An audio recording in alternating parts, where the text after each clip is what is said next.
কৃষ্ণ। তো চলুন, আজকে অক্ষয় তৃতীয়া আর মহাপ্রভুর দর্শন হবে না তা তো হতেই পারে না, তাই না? আপনারা সবাই মহাপ্রভুকে দর্শন করুন এবং দূর থেকে দণ্ডবত প্রণাম করে নিন। আজকে অক্ষয় তৃতীয়া, তো সেই জন্য আমি চিন্তা ভাবনা করলাম যে আজকে আপনাদের আমি সন্ধ্যা আরতি দর্শন করাবো। তো চলে আসলাম মন্দিরে। মন্দিরে কিন্তু ইতিমধ্যে প্রার্থনা শুরু হয়ে গেছে।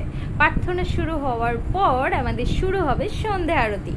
তো চলুন আমরা অংশগ্রহণ করি। এখানে যেটা হচ্ছে সেটা হচ্ছে বৃন্দে দেবীর আরতি চলছে। দেখতে পাচ্ছেন কত ভক্ত সমাগম হয়েছে। সবাই এই উদ্দেশ্যে এসেছে যে আজকে হচ্ছে অক্ষয় তৃতীয়া, যেটাই করব অক্ষয় থাকবে।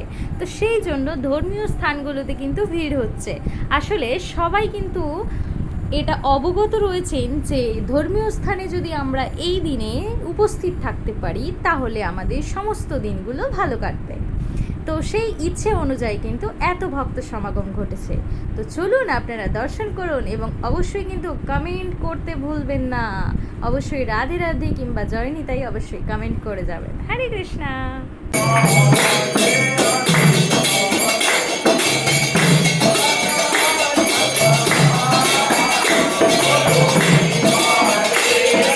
সাথে মন্দিরে শুধু শুধু ভক্তরা আসবে আর কিছু প্রসাদ পাবে না তা তো হতেই পারে না, তাই না?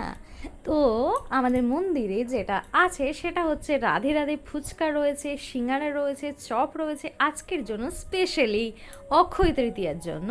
তো অনেক ভক্ত সমাগম ঘটেছে আর এদিকে কিন্তু গরম গরম সিঙ্গারাও রেডি হয়ে গেছে। তো চলুন, আজকের ব্লগটা এতটুকুই। হরে কৃষ্ণা।